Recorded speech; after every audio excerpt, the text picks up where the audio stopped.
Use code PAY10 for 10% off your next order of Advanced GG. If you guys are looking for the best Prismatic Titan build in Destiny 2 The Final Shape, you've come to the right place. With this build, we're going to be getting a 50% increase to our super damage, 165% increase to our melee damage. We're going to be able to generate overshields for ourselves, have constant uptime on the radiant buff, as well as constantly generating transcendence for ourselves, constant healing, and we'll be able to stun all 3 champion types. So Guardians, let's break it all down in today's build guide. Yo, it's time to subscribe to Paid to Be Famous. What are you doing? Subscribe to Pay to Be Famous. Subscribe to Paid to Be Famous. Like the video, come on. Hell you know yeah. the drill. Button. And slap that like button. Now, of course, we're going to be on the Prismatic Titan subclass, and we're going to be taking the new Twilight Arsenal Void Super, where we can activate our super and summon 3 Void Axes and throw them at our foes, one after another. On impact, the axes pull in nearby targets and detonate in a weakening explosion. After exploding, the axes can be picked up by you or your allies and used as a weapon for a short time. And taking a look at our prismatic grenade, called the Electrified Snare, we throw an explosive device energized with strand matter and arc energy that detonates in a supercharged suspending burst. The suspended target takes heavy damage over time and chains jolting lightning to any nearby targets. So just with our Prismatic Grenade alone, we will be able to jolt and stun Overload champions, and we'll also be able to suspend and stun Unstoppable champions. Getting into our abilities, we're taking the Rally Barricade, just because it has a lower cooldown than the Towering Barricade. And then for our melee, we are taking the Frenzied Blade. Activate your charged melee ability to clash forward, slashing at targets in front of you and severing them. This is going to make it so enemies' outgoing damage is significantly reduced. It's going to be a 40% decrease in damage that you're going to be taking from the severed targets, which is really good in endgame content. And when you defeat that severed target, they'll unwind into a tangle. Then for our grenade, we're taking the Pulse Grenade. It's an arc grenade that periodically damages targets within its explosion radius. This is going to pair perfectly with some of the fragments that we are using. Then for our first aspect, we are taking Knockout. States that critically wounding a target or breaking their shields infuses your melee attacks with arc energy and increases your melee range and the damage for a short time. Defeating targets with melee attacks makes you amplified and restores a portion of your health.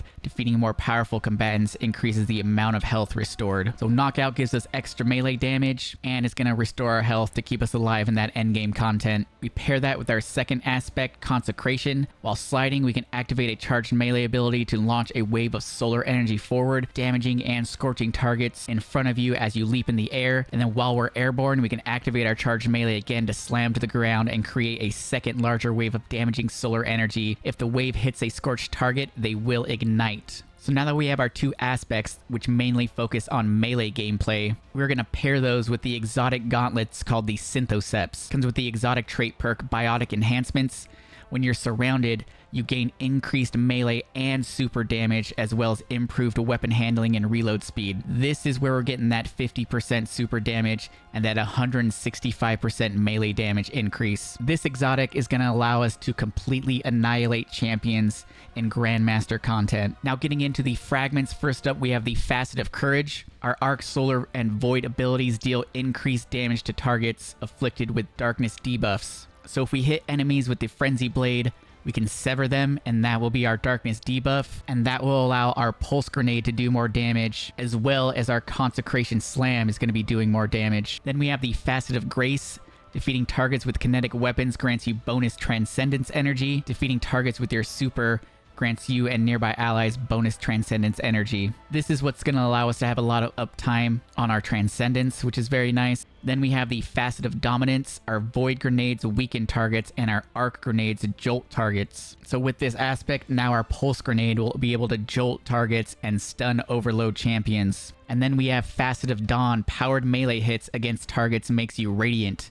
Powered melee final blows make you and nearby allies radiant. So when we pair this with our Consecration Solar aspect, you're pretty much going to defeat a target every time you use it, and that radiant buff is going to give us a 25% increase to our weapon damage. And then lastly, we have Facet of Purpose. Picking up an Orb of Power grants either Amplified Restoration, Frost Armor, Woven Mail, or an Overshield based on the damage type of our equipped super. So since we have the Void Super, we're going to be gaining Overshield every time we pick up an orb, and we're going to be creating a ton of orbs with this build. Now getting into the armor mods, we have a hands-on mod so we can gain super energy on our melee kills, and we have a kinetic siphon to get orbs every time we get a double kill with our kinetic weapon. On the gauntlets, we're going to be taking grenade kickstart, 2 of them. So when we throw our grenade, we're going to gain grenade energy for each armor charge used. And then we also have momentum transfer, causing damage with a grenade reduces our melee cooldown. On the chest piece, make sure you take a resistant mod, whatever one you need for the activity you're doing. And then we also have a charged up mod, increases the maximum number of stacks of armor charge. Because remember, we're using that grenade kickstart mod, and the more armor charges we have, the more grenade energy we'll get back. Then on the boots, we have stacks on stacks. So every time we pick up an orb, we're going to get an additional stack of armor. So this is just going to make it easier and more efficient so that we'll have max stacks of armor charge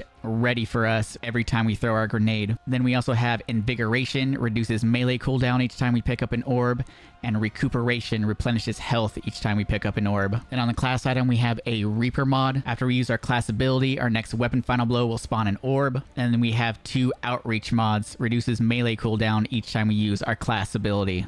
As for the weapons, we'll need something for anti-barrier, which is why I'm using the Outbreak Perfected, which counts as a kinetic weapon, and it'll stun the barrier champs for us. We've got this sidearm, a Baron action to stun unstoppables, and then you can use whatever power weapon you want. I'm using the Crowning Duologue just to gain a little bit more Darkness Transcendence energy. Then for our artifact, we have Counter Energy. When you are a member of your fire team stuns a champion, you gain energy for your least charged ability. We've got Radiant Orbs. While we have a Solar or Prismatic subclass equipped, picking up an orb makes you Radiant, once again for that 25% increase in weapon damage. We have Solar Fulmination. Our ignitions do increased damage in an increased radiance, and we will be spamming that consecration all the time, so we're going to be getting a ton of ignitions. Then we have Transference, gain increased grenade and melee damage while Transcendent. Weapon final blows while Transcendent, refund light and dark energy after Transcendent ends. And we also have Shield Crush. So while we have our Void Overshield, our melee recharges faster and deals increased damage. So we're getting increased damage from Shield Crush. We're getting increased damage from Synthoceps. We're getting increased damage from Knockout.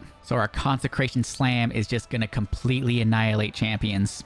So Guardians, that is it for the build. Very strong build. In this Master Lost Sector gameplay you guys are watching, I'm over 20 light levels underneath the recommended light level, and I'm still having a really easy time slamming and igniting everything. If you guys are new here and found this video helpful, don't forget to subscribe to the channel, leave a like if you enjoyed the content, follow me over on Twitch for the live streams, and I'll catch you guys in the next video. Peace.